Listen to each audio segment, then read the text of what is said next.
자, 사도신경으로 우리 신앙을 고백하겠습니다.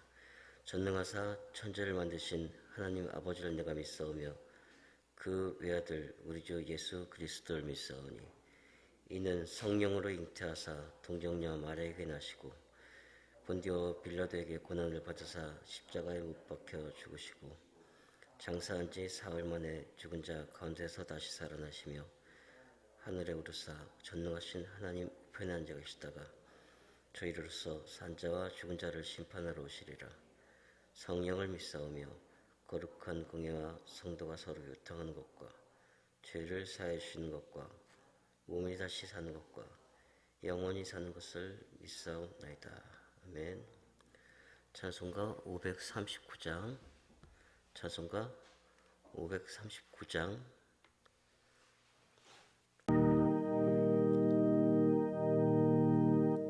아멘. 자, 오늘 본 말씀은 고린도후서 8장 7절에서 11절 말씀입니다. 고린도후서 8장 7절에서 11절 말씀입니다. 한 절씩 읽겠습니다.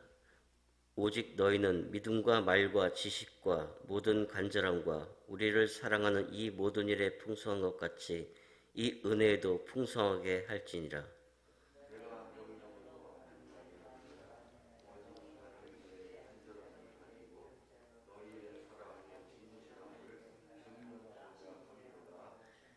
우리 주 예수 그리스도의 은혜를 너희가 알거니와 부유하신 이로써 너희를 위하여 가난하게 되심은 그의 가난함으로 말미암아 너희를 부유하게 하려 하심이라.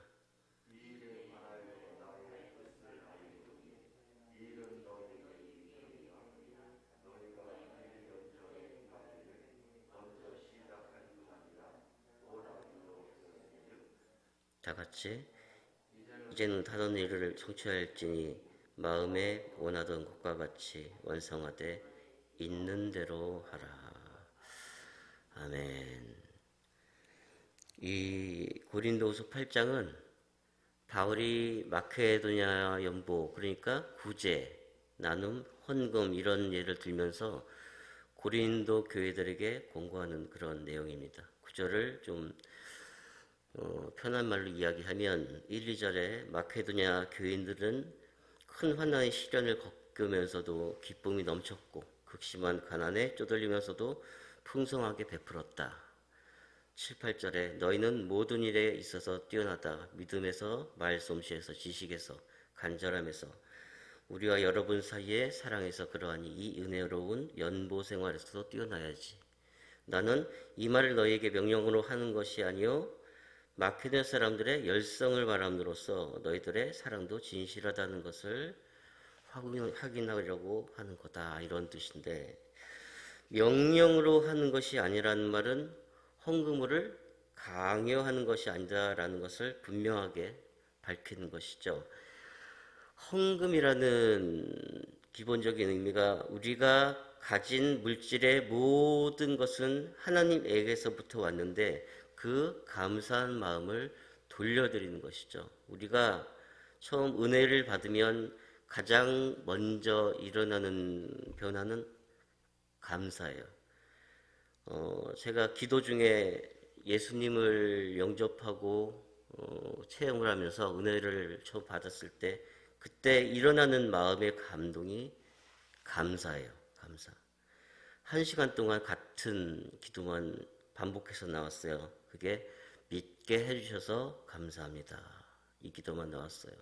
그러니까 믿게 해주시는 것도 하나님의 은혜입니다.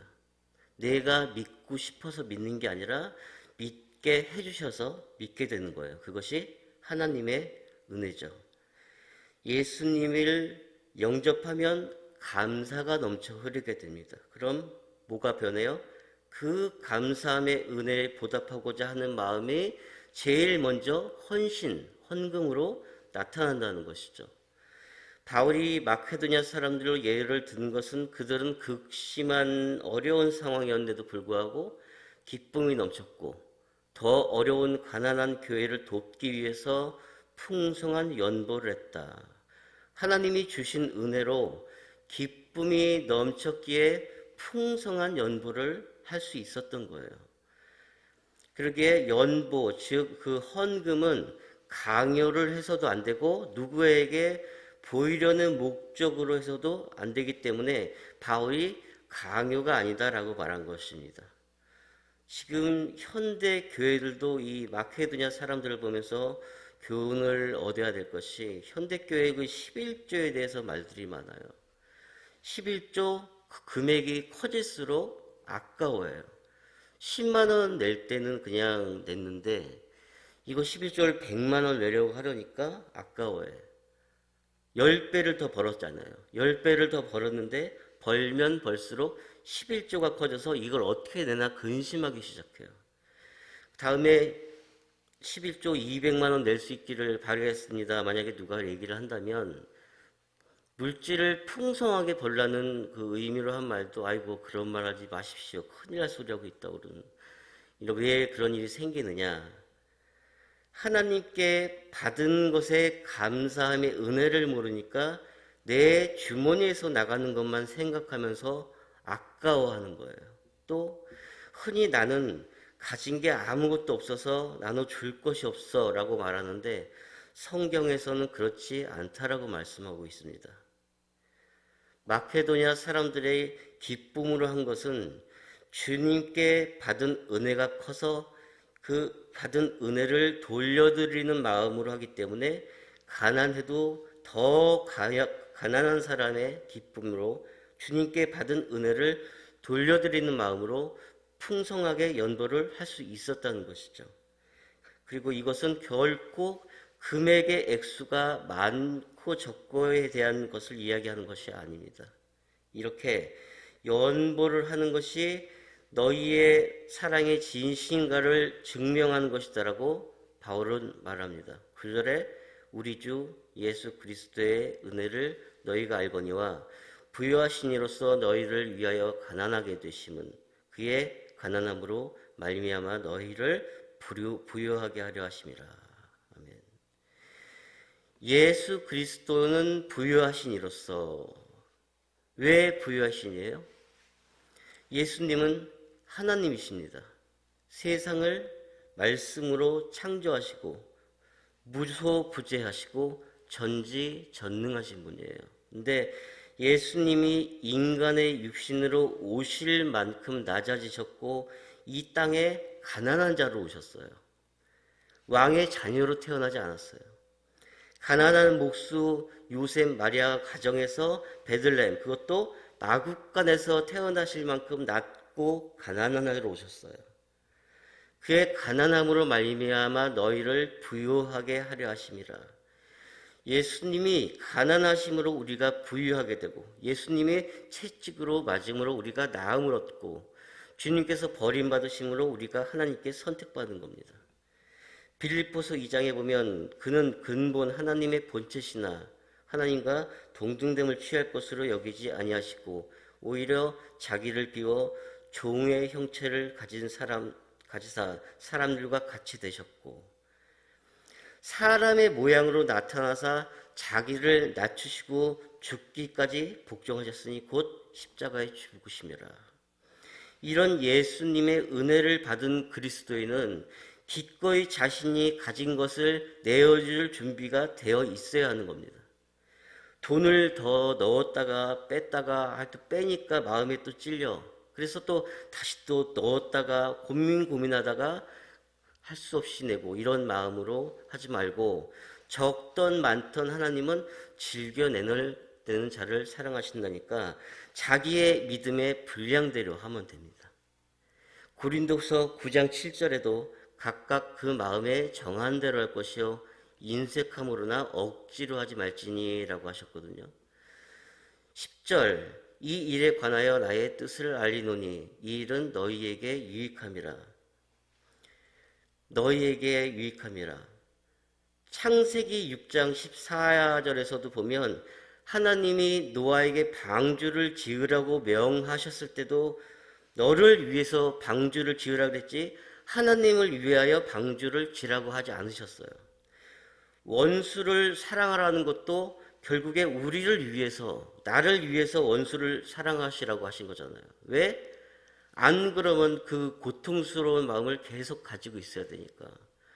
말씀대로 하면 결국 해결은 하나님이 하세요. 헌금도 너희에게 유익함이라. 이런 것도 다 우리를 위해서 하라는 거예요. 하나님을 위해서 하라는 게 아니라 그렇게 함으로써 우리에게 유익이 되고 더 믿음이 자라고 더 감사가 넘치고 더 기도하게 되고 그러다 보면 감사가 감사를 낳고 힘든 가운데서도 드리고 나면 마음에 기쁨이 넘치고 그렇게 되는 겁니다.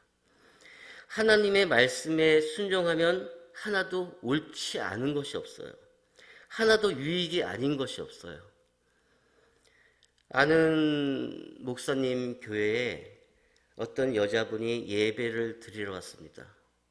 헌금을 걷고 예배가 끝나고 그 여자분이 목사님께 조심히 다가오더니 목사님, 죄송하지만 제가 드릴 것이 이것밖에 없어서 가져왔습니다 하면서 두루마리 휴지 3개를 주더랍니다. 그분에게는 그게 전부였던 거예요. 목사님이 그 간절한 마음을 생각하면서 그 휴지를 아직도 못 쓰고 있다고 들었어요. 헌금이라는 게 그런 겁니다. 가진 게 많던 적던 은혜에 감사해서 그렇게라도 드리고 싶은 마음, 하나님은 그런 마음을 기쁘게 받으신다는 것입니다. 그리고 꼭 그렇게 헌금이 아니더라도 하나님을 위해 헌신하는 마음, 누가 시키지 않아도 뭐 교회 일을 청소를 한다든지 간단하게 뭐 주방 일을 돕는다든지, 또 이번에 달란트 시장을 제가 열었는데 그 교회에 돈이 하나도 들어가지가 않았어요. 성도님들께서 물품과 또 돈을 보내주시고 그거를 밝히시기를 또 원하시지도 않으셨고, 그래서 저는 또 감사해서 그 물질로 시간 나는 대로 계속 사서 갖다 놓고 그랬는데, 그렇게 어떤 일이든지 하나님을 사모하는 마음으로 주님께 영광 돌리기 위해서 교회에서 하는 모든 일들은 하나님이 다 기쁘게 받아주시는 겁니다. 또 감사는 행복의 절대 조건입니다. 하나님의 눈으로 나를 보시길 바랍니다. 사람과 비교하지 말고 하나님의 눈으로 나를 보는 거예요. 그러면 하나님은 나를 사랑하시니까 나는 하나님의 은혜 안에서 나는 행복한 사람이 될 수 있어요. 내게 있는 것을 헤아리고 감사하고 하나님의 은혜로 감사해서 더 드리지 못해 죄송한 마음으로 신앙생활하는 우리 모두가 되기를 소망합니다. 기도하겠습니다. 아버지 하나님 감사합니다. 오늘은 주님께 드리는 예물에 대해 말씀 나눠보는 시간 가져봤습니다. 우리가 하나님을 이렇게 믿는 믿음을 주셔서 감사하고 물질을 드릴 수 있는 마음 주셔서 감사하고 드릴 수 있음에 감사하고 이렇게 새벽에 나와서 기도하는 성도님을 보내주심에 감사합니다. 이 그리스도 자녀들이 오늘 두 손 모아 기도 드립니다. 귀 기울여 들어주시고 이들의 기도를 받아주시고 구하는 것 전부 들으시며 하나님께서 보시기에 합당한 때에 하나님의 방법대로 소망을 이루게 하여 주시고 우리는 하나님의 때를 알고 기쁨으로 기다릴 수 있는 인내와 지혜를 주시옵소서. 예수님의 이름으로 기도드립니다. 주기도로 예배 마치겠습니다. 하늘에 계신 우리 아버지여, 이름이 거룩히 여김을 받으시오며 나라가 임하시오며 뜻이 하늘에서 이루어진 것 같이 땅에서도 이루어지리다. 오늘 우리에게 일용할 양식을 주시옵고 우리가 우리에게 죄 지은 자를 사하여 준 것 같이 우리 죄를 사하여 주시옵고 우리를 시험에 들게 하지 마시옵고 다만 악에서 구하시옵소서. 나라와 권세와 영광이 아버지께 영원히 있사옵나이다. 아멘. 자유롭게 기도하고 들어가시고 하나님의 평안이 함께하는 하루가 되기를 바랍니다. 감사합니다.